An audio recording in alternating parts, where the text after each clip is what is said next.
Okay, I need to stop stockpiling materials for cutting and start cutting. So today's knife is the Camillus Wedge in 420.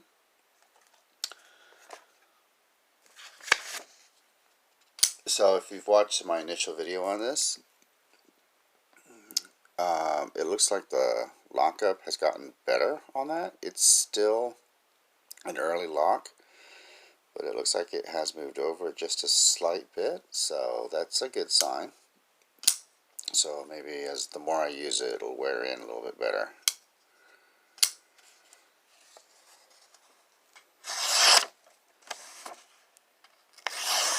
There's your paper cuts. If you are new to watching these vlogs, what I do is I take the lower end steels, or the cheaper, softer budget, whatever you want to call them, steels, and I put them through 8 hours of simulated ETC cutting tasks. It's not 8 hours of straight cutting, it's 8 hours of me working a desk job, but cutting cardboard, paper, string, things that you would encounter, plastic packaging, things you would encounter, most people would just encounter that they would need a knife every day. It's not a survival thing, it's not a bushcraft thing, it is just using a knife as an everyday tool. So I usually spend the first 4 hours. Oh, you see that? I wonder if that just happened. It's like the steel is, you could tell it's been used already. Okay. So what I do is I take, usually it's 8CR13 MOV and below. I might do AUS8, but usually it's 8CR13 and below, so 7CR, 3CR13 MOV, 420, 440, those types of steels, and I just cut, and I don't record how many cuts I'm making, and I don't record every single material specifically how much I cut. This is not a scientific test because life is not always as rigid. It's just cutting. So don't take the results of these tests as anything scientific or accurate, but it should give you an idea of how the steel performs.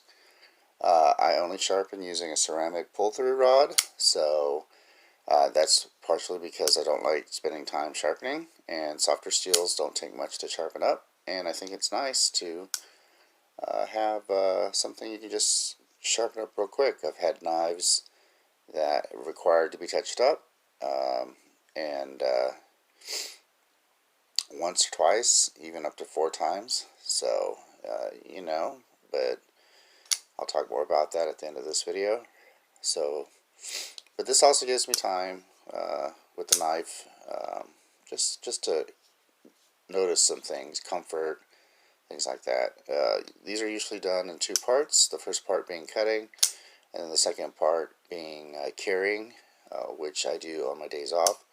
So needless to say, the carrying videos are not as plentiful.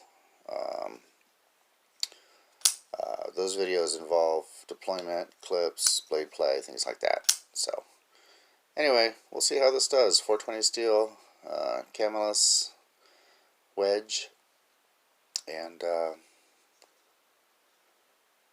let's get started. Oh, I know what I was saying. So for the first 4 hours, it's mostly cardboard stock, paper stock, and card stock, and stuff like that, paper. Then after 4 hours, I start adding in various twines, ropes, paper, plastic, rubber. So, but anyway, okay.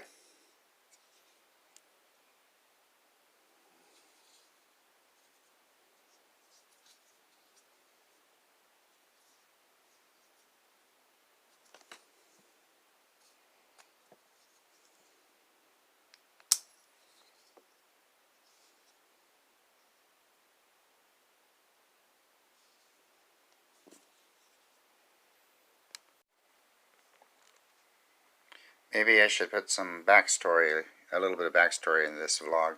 So the way my EDC testing is set up is I'm working from home, and while I'm working from home, it's been almost a year now, I have the ability to take out my knives and use them, but obviously I'm strained since I work at a desk job. I'm what's the word I'm looking for? Restrained. I don't know, tied to a desk. So I can't get up and do anything other than sitting down and using my knives. So I thought, well, why not combine the two, working from home and just cutting various materials with my knife. And then I saw that, a lot of people like to talk about the super steels and the high quality steels and stuff, but in reality, not everybody can or wants to spend tons of money on a knife.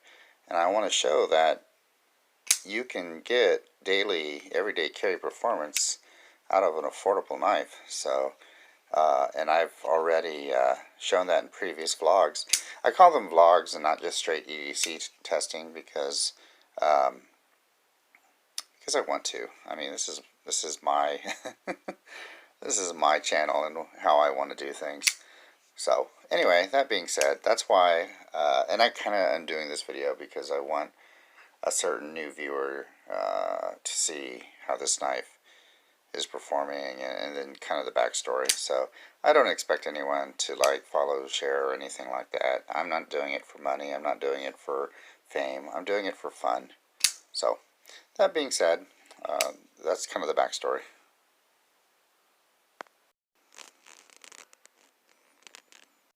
So rather than making a whole new video, I'll just put anything I notice in my videos in my vlog.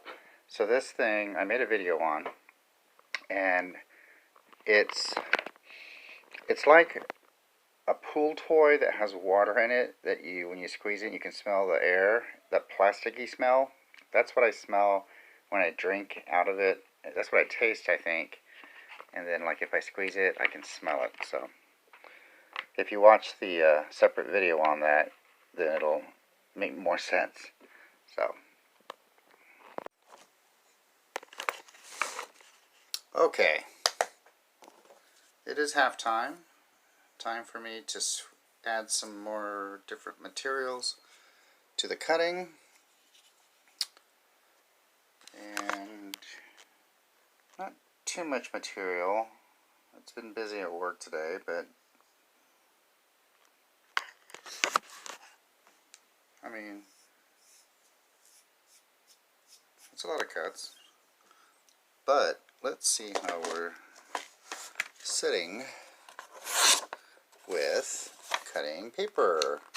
So I use copier paper as my standard. Realistically, I don't use knives to cut notebook paper and stuff. I use it for paperboard. Usually that's the thickest day-to-day usage of a knife. Or letters, like envelopes.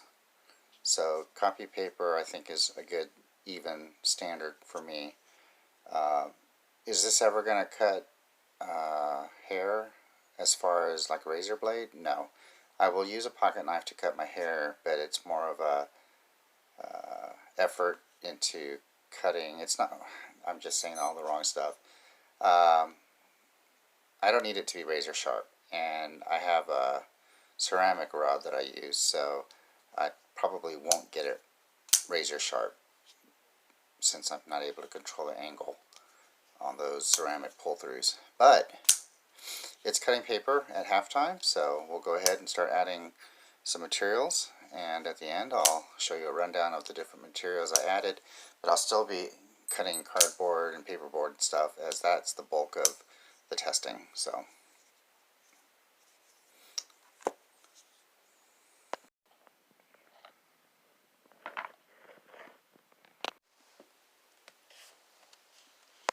well, we are done, and there's the material. And this came in at the very end of my shift to the point where I needed to sharpen it, where I need to sharpen it. So,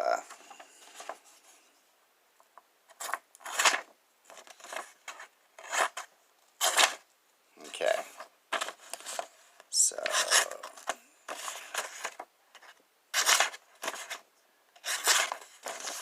yeah. I would say it needs to be sharpened. So, let me show you how I sharpen my knives. I know some people get all into sharpening, but I do not.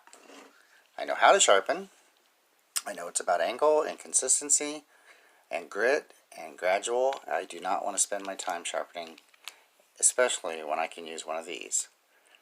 The only downside that I've seen to these is that you may not get a razor sharp edge, since you're basically either using the carbide, which I rarely use, but I have used, or the ceramic, so you don't really have a lot of control over your how coarse or fine, and then the angle, because it's kind of preset for you.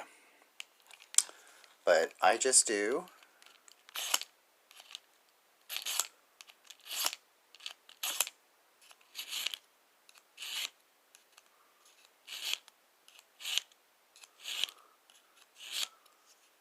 I do 10 each way. It doesn't matter to me if I push or pull. I can feel the ceramic, and I lost count. Let's say that was 3.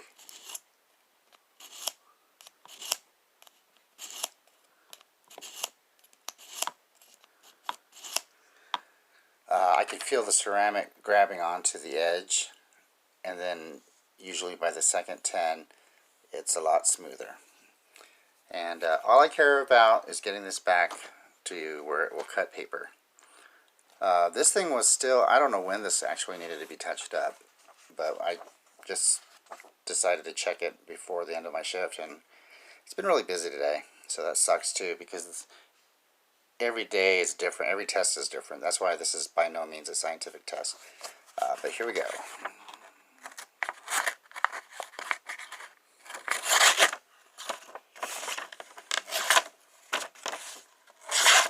That's a good one. That's a good one. Yeah, some of this paper cut test too is just the edge of the, like when you bite into the paper. So that was a good one. So it's back to cutting paper, I think. Come on now. Do this again.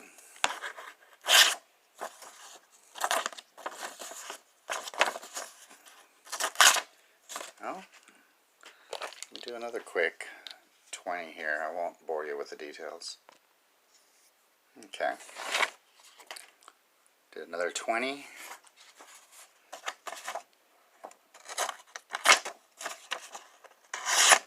That was a good one. That was good. That's good. Okay. That's good. So,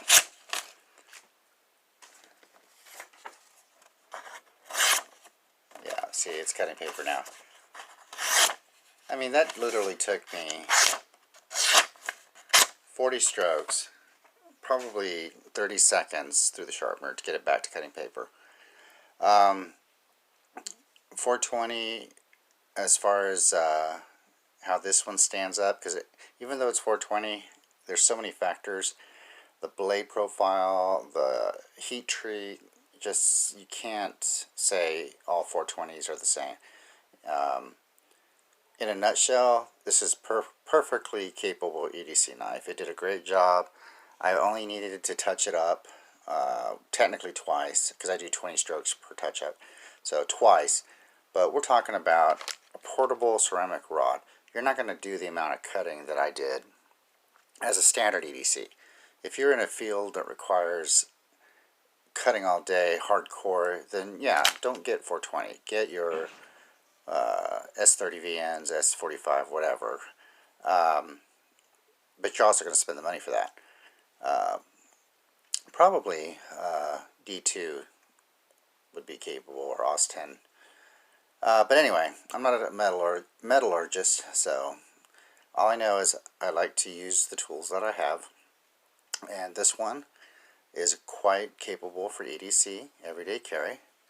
It does appear that there's an early lockup on this, and I was wrong. I thought it got better, but when I looked at it from another angle and I was awake, it's an early lockup. That's completely my fault, because when I bought this, it was in a box versus a clamshell, and I did not take the time to look.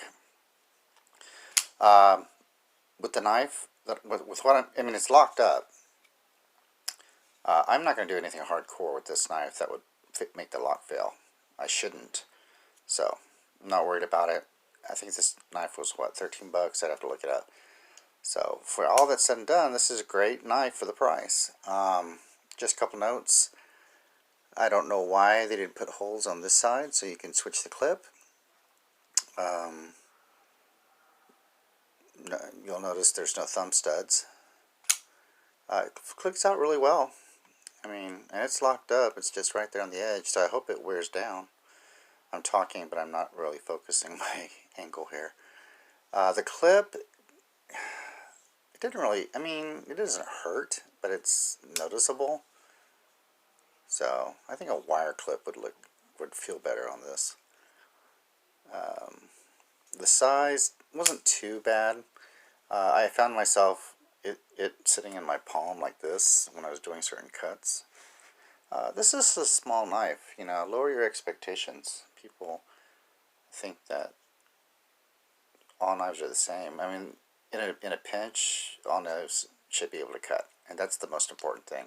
Everything else, like fidget factor and scales, and you know, those are elements. But if the knife doesn't cut, I mean, to me, it's just kind of pointless.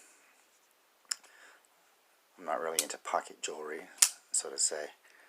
So, anyway, so 420, it made it basically 8 hours. I mean, like I said, I didn't touch it up to the end. It did a good amount of material too. Oh, let me look at my notes real quick before I finish with this. So there's a couple things too. Remember, this is not the world's most expensive knife, but the grind, I think that's what it's called, or at least where the swedge and the grind meet up, right there on the tip area, they are not the same. See, that one is a little bit higher right there on the edge, whereas that one, make sure I'm saying it right. It's hard to put it into words, I guess. So, right there on the edge, if you can see it. Not a big deal. What else did I write down? Oh, I like the overall blade profile. It looks kind of like a spear. I like that with the wedge. And, oh, instead of rambling off all the things that I cut, I just typed it as I went along. They're not really in any order, so, but, you know, those are some of the things that are in my pile there that I cut up. So, you know, I try to make it EDC worthy materials. So, it's a good knife. Admittedly, I've had 7CR and even 3CR do better as far as cutting at the end of the day. But this knife, 420 steel, it doesn't say what kind of 420, but it'll do just fine. There is a level of fidget factor if you're that type of person that you'll like with this knife, and the price is remarkable. So, I'm done.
So why does this say G10 handle? And this says GFN handle.